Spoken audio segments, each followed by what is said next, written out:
कश्मीर से निकलकर एक छोटे से कश्मीरी पंडित के बेटे ने अपना करोड़ों का एम्पायर खड़ा कर दिया।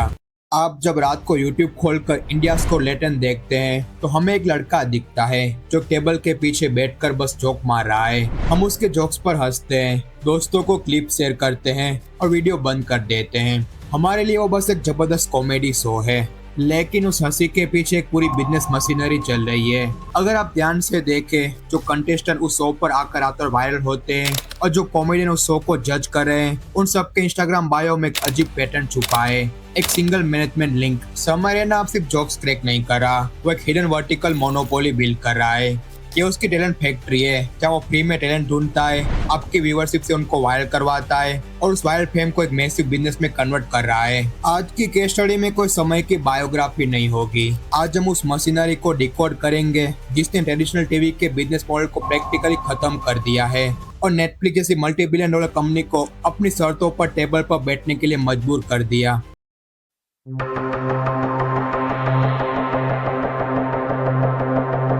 कश्मीर से निकलकर एक छोटे से कश्मीरी पंडित के बेटे ने अपना करोड़ों का एम्पायर खड़ा कर दिया। इस हिडन एम्पायर का फाउंडेशन समझने के लिए हमें थोड़ा पीछे जाना होगा, लेकिन मैं आपको उसकी चाइल्डहुड बायोग्राफी या स्ट्रगल स्टोरी सुनाने नहीं बैठा।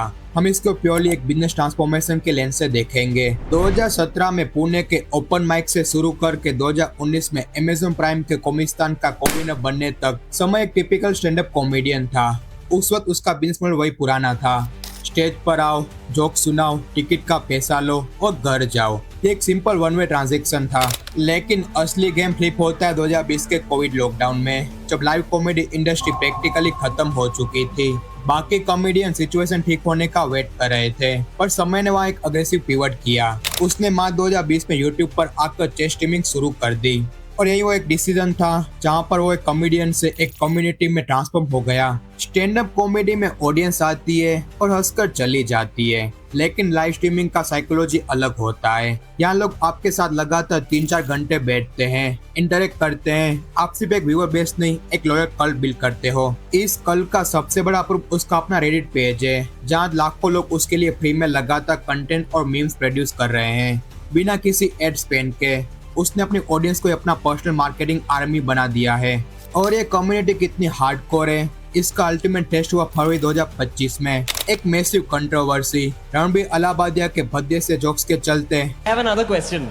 Would you rather समय को इंडिया को लेटेन के सारे वीडियोस अपने चैनल से हटाने पड़े? समय पर FIR भी हुई। इस सेटबैक में उसे एक झटके में करीब 400 मिलियन प्लस व्यूज का हेवी लॉस हुआ। किसी भी ब्रांड या मीडिया कंपनी के साथ ऐसा होता तो उनका PR और मार्केट वैल्यू इंस्टेंटली क्रैश हो जाता। लेकिन रियलिटी में क्या हुआ? कंट्रोवर्सी के ठीक अगले दिन समय का अपना सब्सक्राइबर काउंट गिरने के बजाय एक्सपोनेंशियल रेट से एक्सप्लोड हुआ। अगले ही दिन में 80,000 प्लस नए सब्सक्राइबर और अगले 2 दिन तक लगातार 30,000 और 20,000 का डेली ग्रोथ। उसके पास अब सिर्फ तालियां बजाने वाली भीड़ नहीं थी, एक बुलेट प्रूफ डिस्ट्रीब्यूशन फोर्स थी। और यहाँ पर एक इम्पोर्टेंट बिजनेस लेसन छुपा है। 400 मिलियन व्यूज चले गए, लेकिन ऑडियंस नहीं गई। मतलब असली एसेट सिर्फ वीडियोस नहीं थे, असली एसेट थी कम्युनिटी। और इसी फोर्स को उसने अपने अगले और सबसे खतरनाक वेपन को फ्यूल करने के लिए यूज किया, जिसको हम कहते हैं तो लेटेन मशीन। इस कंट्रोवर्सी के बाद समय का एक और मास्टर स्ट्रोक देखो। पॉलिटिशियन और मेन स्ट्रीम मीडिया उनके खिलाफ थे, और कोई होता तो फॉर्मल प्रेस कॉन्फ्रेंस की होती या PR एजेंसी हायर करके माफी मांगी होती। पर समय ने अलग किया। उसने इंडियन यूट्यूब के कुछ पॉडकास्ट पर जाकर अपना पक्ष रखा। उसने ट्रेडिशनल मीडिया को कम्प्लीटली बाईपास कर दिया और क्रिएटर नेटवर्क को अपना फ्री PR इंजन बना लिया। उसने नेरेटिव वहां पर सेट किया जहां उसकी ऑडियंस थी। और एक बार जब ग्राउंड क्लियर हो गया तो उसने लॉन्च किया अपना सबसे बड़ा वेल्थ और अटेंशन मैग्नेट, इंडिया को लेटेन का नया सीजन। इस शो का बिजनेस मॉडल समझना अपने आप में एक मास्टर क्लास है। एक टीवी टैलेंट शो जैसे इंडियन आइडल या इंडिया को टैलेंट कैसे काम करता है। प्रोडक्शन हाउस करोड़ों रुपए खर्चा करती है, टीवी पर एपिसोड ब्रॉडकास्ट होता है और ऑडियंस चुपचाप बैठकर उसे देखती है। ये एक वन वे रोड है, लेकिन द लेटेन मशीन ने ट्रेडिशनल पाइपलाइन को कम्प्लीटली डिस्ट्रॉय कर दिया। समय का शो लिनियर नहीं है, ये एक इनफाइनाइट वायरल लूप है। इस शो का असली जीनियस इसका अनप्रेडिक्टेबिलिटी इंजन है। कंटेस्टेंट खुद को रेट करते हैं और अगर पैनल का स्कोर मैच हुआ तो वो जीत जाते हैं। यहाँ कोई ओवर ड्रामेटिक रोना धोना नहीं है, यहाँ पर अनफिल्टर और इंस्टेंट रिएक्शन है। और यही चीज उस मीम कल्चर को फ्यूल करती है जिसका इंटरनेट भूखा है। जब नया एपिसोड ड्रॉप होता है तो उसकी मार्केटिंग समय की टीम नहीं करती, मार्केटिंग करती है समय की वो कम्युनिटी। 1 घंटे का एपिसोड हजारों छोटे छोटे इंस्टाग्राम रील्स और यूट्यूब शॉर्ट में टूट जाता है। एक्स और रेडिट पर मीम्स की फ्लड आ जाती है। यहाँ ऑडियंस सिर्फ कंज्यूमर नहीं है, ऑडियंस खुद शो का डिस्ट्रीब्यूशन नेटवर्क बन चुकी है। सोचो इसका बिजनेस इम्पैक्ट क्या है। 0 customer acquisition cost, marketing budget practically 0 और रिजल्ट सीजन 2 का फर्स्ट प्रीमियर एपिसोड कुछ ही दिनों में 65 मिलियन व्यूज क्रॉस कर गया। और मैक्स मीडिया के मुताबिक ये $multi-million बॉलीवुड प्रॉपर्टीज को बीट करके हाफ ईयर का सबसे ज्यादा देखा जाने वाला शो बन गया है। लेकिन बात सिर्फ व्यूज की नहीं है। एक नॉर्मल यूट्यूबर व्यूज से एडसेंस से कमाता है, पर एक विजनरी बिजनेसमैन उस अटेंशन को यूज करके अपनी खुद की एक ऐसी मोनोपोली बनाता है जिसके बारे में कोई बात नहीं कर रहा।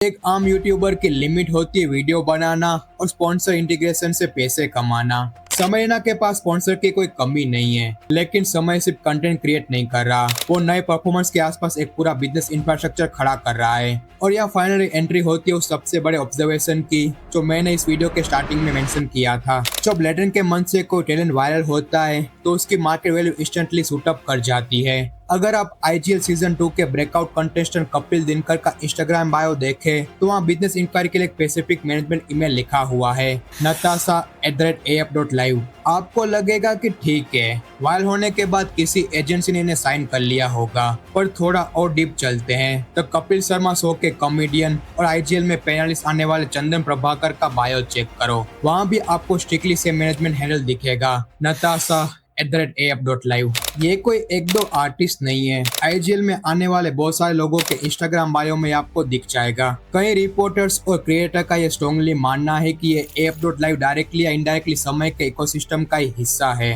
हालांकि ऑफिशियल डेटा में अभी तक इसका डायरेक्ट नाम पब्लिक नहीं आया है, लेकिन ये पैटर्न एकदम क्लियर है। और अगर ये रियलिटी है तो इसे हार्डकोर बिजनेस की भाषा में एक परफेक्ट वर्टिकल इंटीग्रेशन कहते हैं। इसको सिंपल टर्म में समझिए, आप पहले अपना एक हिट शो बनाते हैं, वहाँ फ्री में नए आर्टिस्ट को सोर्स करते हैं, फिर आपकी अपनी बनाई हुई कम्युनिटी उन क्लिप को वायरल करती है, और जब वो लोग रातों रात स्टार बन जाते हैं तो आपकी ही बैकएंड टीम उनकी ब्रांड डील, लाइव शो और स्पॉन्सरशिप को मैनेज करती है। समय से वीडियो से व्यूज नहीं निकाल रहा, वो नए क्रिएटर को इंक्यूबेट करके पूरी एक इंडस्ट्री को कंट्रोल करने की कोशिश कर रहा है। अब इस टैलेंट फैक्ट्री के कॉन्सेप्ट को एक फाइनल फ्रेम में ध्यान से समझते हैं। यहाँ मेरे पास 2 मॉडल है।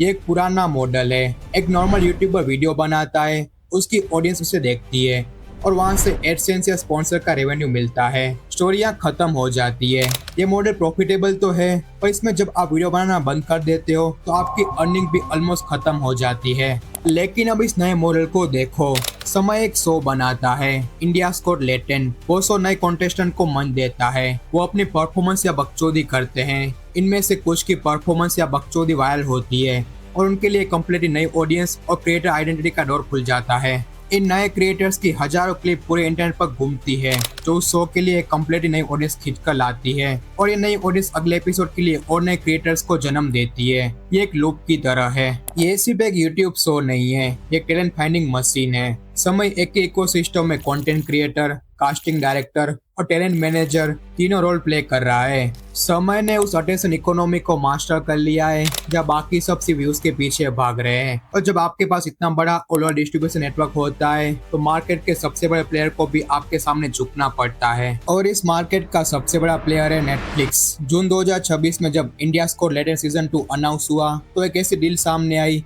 जिसने पूरे क्रिएटर इकोनॉमी के रूल्स हमेशा के लिए बदल दिए। नॉर्मली जब नेटफ्लिक्स या अमेजन प्राइम किसी यूट्यूबर को साइन करता है तो शो OTT पर एक्सक्लूसिव हो जाता है। आपकी फ्री यूट्यूब ऑडियंस को पैसा देना पड़ता है आपके शो के लिए। पर समय ने एक अजीब और जीनियस गेम खेला। उसने नेटफ्लिक्स के साथ एक ड्यूल प्लेटफॉर्म सिमल क्लास डील क्रैक की। मतलब एपिसोड जिस दिन फ्री में यूट्यूब पर आएगा उसी दिन नेटफ्लिक्स पर भी ड्रॉप होगा। अब यह एक हार्डकोर बिजनेस सवाल आता है, अगर शो यूट्यूब पर पहले से फ्री में अवेलेबल है तो नेटफ्लिक्स इसे खरीदने के लिए इतना पैसा क्यों दे रहा है? क्योंकि नेटफ्लिक्स को सिर्फ एक शो नहीं चाहिए था, उन्हें समय रैना का डिस्ट्रीब्यूशन इंजन चाहिए था। समय कंट्रोवर्सी के बाद भी एल्गोरिथम प्रूफ ऑडियंस बिल्ड कर चुका है। नेटफ्लिक्स को इंडियन यूथ का वो हैवी रिटेंशन और हाइप चाहिए थी जो सिर्फ लेटेंट जनरेट कर रहा था। नेटफ्लिक्स ने IP नहीं खरीदी, उन्होंने उस अटेंशन इंजन का एक्सेस खरीदा है। और इसका समय को क्या फायदा हुआ, उससे मिली ग्लोबल प्लेटफॉर्म की क्रेडिबिलिटी और एस्टिमेट के हिसाब से करीब 15 से 20 करोड़ रुपए का मैसिव कैश। और इससे भी ऊपर नेटफ्लिक्स की टीम जो उसे लीगल मैटर में भी हेल्प करे, इससे आगे कोई कंट्रोवर्सी हो तो वो देख ले। उसने अपने कोर यूट्यूब बेस को गुस्से में आने से भी बचा लिया और प्रीमियम पैसा भी बना लिया। दोनों प्लेटफॉर्म पर एक साथ आने का पावर देखो। एक तरफ शो नेटफ्लिक्स पर 2.2 मिलियन व्यूज के साथ global top 10 non English show में 7th रैंक पर बैठा था, और वही शो यूट्यूब पर कुछ ही दिनों में 40 मिलियन प्लस व्यूज क्रॉस कर रहा था। ये डील एक सिंपल बिजनेस रूल प्रूव करती है, जब आपके पास अपना खुद का लॉयल डिस्ट्रीब्यूशन नेटवर्क होता है तो आप वैल्यूएशन मांगते नहीं हो, आप टर्म डिक्टेट करते हो। अब वक्त है इस केस स्टडी के सारे डॉट्स को पैसों के साथ कनेक्ट करने का। एक आम क्रिएटर का फाइनेंशियल ग्राफ कैसा दिखता है, यूट्यूब एडसेंस और थोड़ी बहुत ब्रांड डील, पर एक मीडिया इकोसिस्टम का फॉलो द मनी फ्रेमवर्क बिल्कुल अलग होता है। समय का रेवेन्यू पिलर्स 5 अलग अलग डायरेक्शन से कैश फ्लो जनरेट करता है। पहला, यूट्यूब का कोर एडसेंस रेवेन्यू। दूसरा, इंडिया कोलेटन की मैसिव आईपी वैल्यू। तीसरा, स्पॉन्सरशिप, आईजीएल एपिसोड में branded integration, AI plus Nova smartphone, Avatar protein, Flipkart minute, Snitch, District and Wildstone. चौथा, उसके सोल्ड आउट लाइव शो और इंटरनेशनल टूर जैसी personal brand value. और पांचवा, जिसकी अभी हमने बात की, वो मल्टी करोड़ नेटफ्लिक्स डील। लेकिन इन 5 पिलर को कंट्रोल कौन कर रहा है? यह एंट्री होती है तो हिडन कंपनी की। अगर आपको लगता है कि ये सब बस कुछ दोस्तों ने मिलकर अपने घर के सेट पर अरेंज किया है तो आप गलत हैं। किसी भी आईजीएल सीजन 2 एपिसोड के एंड क्रेडिट को पॉज करके देखो। यहाँ समयना नाम का यूट्यूब चैनल ऑपरेट नहीं कर रहा, बल्कि समयना प्रोडक्शन प्राइवेट लिमिटेड नाम की रजिस्टर्ड कंपनी ऑपरेट कर रही है, जिसके साथ केथेक स्टूडियो को प्रोड्यूसर है। एक प्रॉपर मीडिया हाउस बन चुका है। लेकिन मेरे लिए सबसे शॉकिंग लेवल इनके रोल्स थे। एंड क्रेडिट में 2 ऐसी स्पेसिफिक जॉब पोजीशन है जो हमारी टैलेंट फैक्ट्री और डिस्ट्रीब्यूशन लूप वाली थियरी को पब्लिकली प्रूव करती है। पहली position, head of talent curation, मतलब नई ऑडियंस लाने वाले वायरल परफॉर्मर्स को रैंडमली सिलेक्ट नहीं किया जा रहा, उन्हें स्ट्रेटेजिक तरीके से फिल्टर किया जा रहा है। और दूसरी सबसे important position, community and digital right manager. याद है मैंने आगे मीम डिस्ट्रीब्यूशन लूप की बात की थी। एक डेडिकेटेड रोल एग्जिस्ट करता है, इस बात को ध्यान में रखता है कि कम्युनिटी मीम्स और डिजिटल राइट कब, कहां और कैसे वायरल होने हैं। ये सिर्फ एक कॉमेडी शो नहीं है, एक हाईली ऑप्टिमाइज्ड बिजनेस चेन है। तो चलिए अब इस पूरे ब्लूप्रिंट को एक आखिरी बार कनेक्ट करते हैं। समय का सफर आखिर कैसा रहा? वो शुरू होता है एज अ कॉमेडियन। लॉकडाउन में पीवर करके वो बनाता है एक लॉयल कम्युनिटी। उस कम्युनिटी के दम पर वो खड़ा करता है इंडिया कोलेटन नाम का शो। वो शो कन्वर्ट होता है एक वैल्यूएबल आईपी में। वो आईपी फ्री में डिस्कवर और मेहनत करती है नया टैलेंट। वो टैलेंट पूरे इंटरनेट को कन्वर्ट कर देता है एक अनबीटेबल डिस्ट्रीब्यूशन नेटवर्क में। उस नेटवर्क का लेवल यूज करके वो क्रैक करता है नेटफ्लिक्स की डील, और इन सबको मिलाकर खड़ी होती है उसकी खुद की एक मैसिव मीडिया इकोसिस्टम। समयना ने सिर्फ इंटरनेट पर अटेंशन हैक नहीं की, उसने एक पूरी इंडस्ट्री का पावर स्ट्रक्चर हैक कर लिया है।